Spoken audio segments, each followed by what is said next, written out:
machine, you would have so much volume and so much activity, you wouldn't even know how to cash the check. Because it would be huge, right? Replication, build an oak tree. Now, I just talked to you earlier, this is not about product, it's not about anything, this is about your life and how you're going to live it. What that means is you are the architect of that. You will determine what that means to you. I can't tell you what it is for you. All I can tell you is what I've experienced and what I've seen. One thing I can tell you is anyone can do it. Because I've seen people climb to the top of this marketing plan and used to run companies the size of $350 million. In other words, that's what they were responsible for when they ran their traditional company. And they've become team elites. And I've seen people that used to clean toilets for a living as maids that have climbed to the top of the marketing plan. Absolutely nothing in common, except one thing. Their heart and what's inside and what they're willing to do to get there. Okay? You've got to have a why. I want to show you a video and then we're going to talk about a few things. Leaf, if we could roll this, just a little bit about the why. You know, throughout my involvement in this company, I've had the experience of having some success that really I have freedom to do anything I want to. You know, throughout my involvement in this company, I've had the experience of having some success that really I have freedom to do anything I want to do whenever I want to do it. And I've got 4 sons, and I love them with equal intensity, and I've spent moments, great moments with all of them. But one in particular happened this last summer that I'd consider a champion moment. I've got a 10-year-old son named Eric, and he was playing Little League Baseball, and his team was picked to finish last at the start of the season. And the coach asked me, would you mind helping coach the pitchers? And so I decided I'd help, and so I decided to come on board. And lo and behold, last week of the season, this team finds itself in contention for first place. Okay, their record's good. They're battling out for the championship, and we're playing a team that has a lesser record than us. And my son's pitching, and he doesn't have a very good day going on, and his control's bad, and he walks one guy, walks the other guy, hits a third guy, and loads the bases. Another guy comes up, and he makes a mistake and gets the ball up to this batter, who promptly hits a home run out of the park. And as the grand slam goes over the fence, I realized I got to go out there and calm him down. I walked out, and as I walked up to him, he looks up at me with tears in his eyes, and he says, "Dad, you're going to have to take me out of the game." And I said, "Eric, you're going to have to get over this right now. Can you get these guys out?" And he told me he could, and so I left him in and walked out. He got the guys out, and we didn't win that game. But the whole next day, he was still freaked out about the home run. He kept talking about how, "I can't believe this guy hit a home run off me." And so the ensuing day, I talked to him about, hey, things happen. And as they happen, you know, we've got to overcome them and pump up, and you'll get other opportunities. Well, the next day, he got the opportunity. We were playing again in bottom of the inning, last inning of the game. We're down by 6 runs with the team with an equal record. And our team scratches and claws back, and they get within 2 runs of the game. So they've come back 4 runs, they're down by 2, bases are loaded, and my son Eric steps up to the plate. And as he's digging in, he looks over at me. And I looked in his eyes, and I could tell some uncertainty, as if to say, "Dad, what do you think?" And I yelled out, "Eric, you can do this." And he nodded, and he dug in, and he bore down, and the pitch came, and he lined his shot into right field, a triple to hit the fence, rounded the bags. The game was a game-winning triple. But more than that, it put him in the championship game, which he later on pitched, and we won 2-1 to win the league championship. But in that moment, as he rounded third base, and the place erupted in excitement, and his team just mobbed him at third base, I looked at his eyes again, and we met our eyes, and I saw a look of certainty. I saw the look of a champion. And it was that moment that I'll never forget, and more importantly, he'll never forget. And my question, I guess, is this: life is full of champion moments. Are you participating in those moments, or are you just hearing about them? It's up to you. Okay.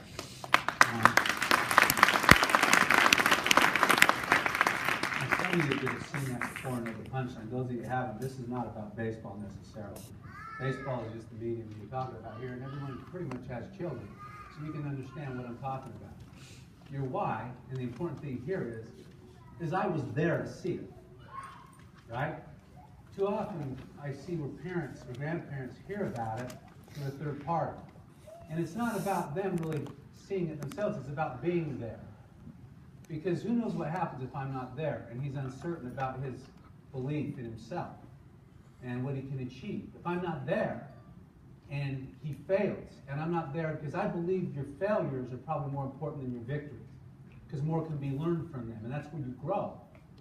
And if I'm not there in either case, win or lose, something's lost. And who knows the trajectory of where life goes after that. There are people that need you. They need your heart, they need your soul. They need you. No one else will satisfy. Does that make sense? And if you're too busy in your cubicle for 40 years earning a pittance as you trade your life away, you've missed what life is all about. Because it's not even about making $1 zillion here. What it's about is making enough money to live life on your terms. And then you can do what you want with it. You can impact who you choose to, whether it's a person, okay, or whether it's a cause, or whatever it is. You can do that, and that's what this is. I think we owe something back to the business, though. You're going to see me here for a long time. I don't care about the money anymore. What I care about is lifting others, because I know at the end of the day, if that's my goal, and everyone else adopts that, we will absolutely dominate the world with this. And it's not just about the money flowing in. It's the goodness that will prevail because of what we're about. Now, this kid's got a little bit older than that. You know, these are my two boys right here. I've got 4. These are my smallest ones. Eric's on the left, Jeff's on the right. And when I think of my children, when I close my eyes, this is what I envision.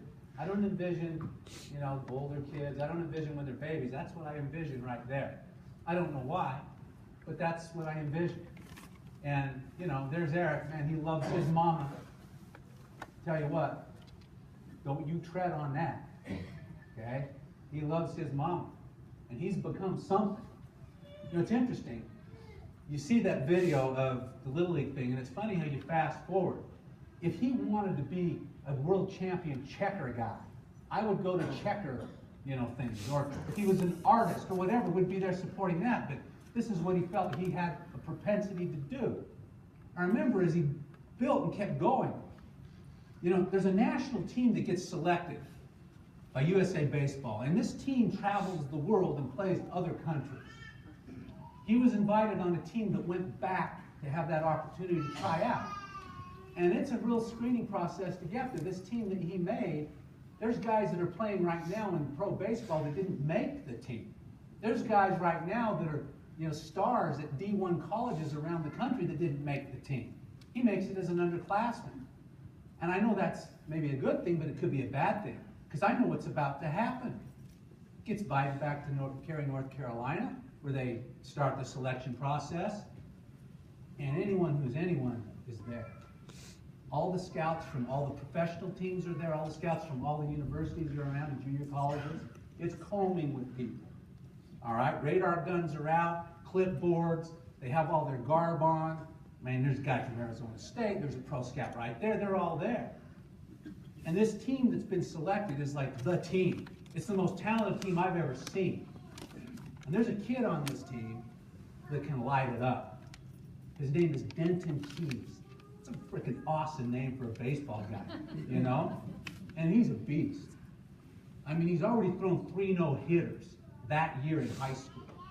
I mean, no one scores on him. And he's on the team with Eric. Eric's nothing yet. He's been kind of a star out here in little old Utah.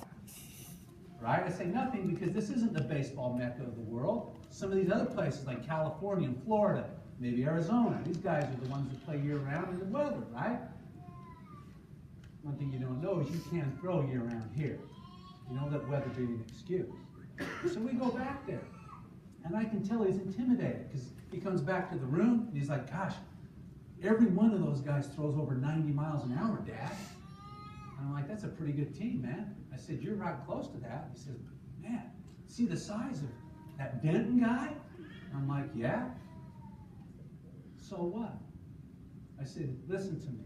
When you get your shot, because you only get 2 innings in this thing to show, okay? And after you throw 2 innings, you're done. You're not going to be able to show at that level again. So he gets 2 innings, just like any of them. I tell him, you know what? Here's what you need to do. You need to take the bat out of their hands. And what that means is you're going to have to come inside. You have to come inside so often and so hard that you send a signal that you're willing to hurt them. You are willing to hurt them if necessary. And I'm gonna quote you, and this, I don't swear much, but I said, you better not take shit from anybody. You got it? I got it, Dad. Now when you look in Eric's eyes, they're so blue, man, I just wanted to start kissing him, okay? But I had to be tough, okay? I had to be tough. A little bit happened to the Little League thing too, you have to be tough.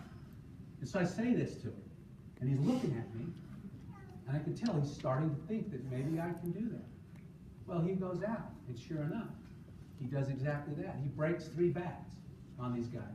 One guy, he saws them off, and it shatters the bat. It goes everywhere. Goes back and gets another bat. He glares at Eric, comes up. Eric buzzes him inside with the fastball and strikes him out. He doesn't even move. He takes his bat and walks back. He kind of walks towards Eric, and he blurts out, "F you, pitcher," but he didn't abbreviate it like that. And Eric steps up and says, "Go to hell." I'm telling you what, I was so proud of him when that happened. You know why? Because a star was born that day at that moment. Because it wasn't me who buoyed him up. It wasn't me that fought back the opposition. It was all this working up to where he said, you know what? Don't you dare tread on me. I know who I am and what I'm going to do. That's what you and I need to do. Because you're going to get tread on. You're going to get stepped on. And if you cower, the quality of your life diminishes. But if you stand up and be who you should be, and don't take crap from people, then you grow into it, and it starts to feel pretty good. Well, that was the start of what became an unbelievable thing. Arguably the best high school career of any pitcher here in this state. You know, just because of where he fit in all the categories. But I think at that moment, and the moment you saw in the video, were 2 important moments. That he had to stand alone and do it, and we have to do the same. Does that make sense? This same kid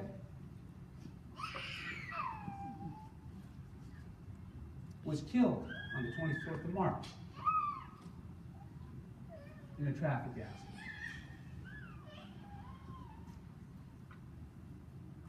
My message is don't text, guys. All it takes is a second. And don't get me wrong, this is tragic. In private moments, I could probably share with you what's happened to our family over the last 7 months, but I can just tell you point blank. It's hell on earth. It was hell on earth. Like you can't even believe. Some of the stuff the opposition can throw at you when you're weakened can scare you to death. But we power through it. And I'm telling you what, this situation here will be a positive. That I promise you. Because what's taking place here was not meant to destroy any of us. It's meant to strengthen us. And I mean you too. Who is Eric? Let's play this video, if you will. Ready? 1, 2, 3. Holy crap. That's Eric. You know, people think, oh, he's the big stud baseball player. That's not him. This is a kid that we go to a family event, he'll be cordial to the adults, say hi to the kids his age, and he goes with the little kids. And he spends time with them because he knows they're the ones who want the attention. They're the ones that he can have an impact with, and that's where he spends his whole time. Be the best dad in the world. Okay? But his calling is a higher one. Being a pro baseball player or even a dad, or any of that stuff. And so you look at this, and this is interesting because this is something that he internalized. This is something if you internalize will serve you well in this business. It's the poem called Invictus, and it says this: out of the night that covers me, black as the pit from pole to pole, I thank whatever gods may be for my unconquerable soul. In the fell clutch of circumstance, I have not winced or cried aloud. Under the bludgeonings of chance, my head is bloody but unbowed. Beyond this place of wrath and tears looms the horror of the shades, and yet the menace of the years finds and shall find me unafraid. It matters not how straight the gate, how charged with punishment the scroll. I am the master of my fate. I am the captain of my soul. That was in his heart. He could say that He had a military guy that was getting the most out of him, making him run ladders, and he would chant that as he ran. And it's funny, if you can't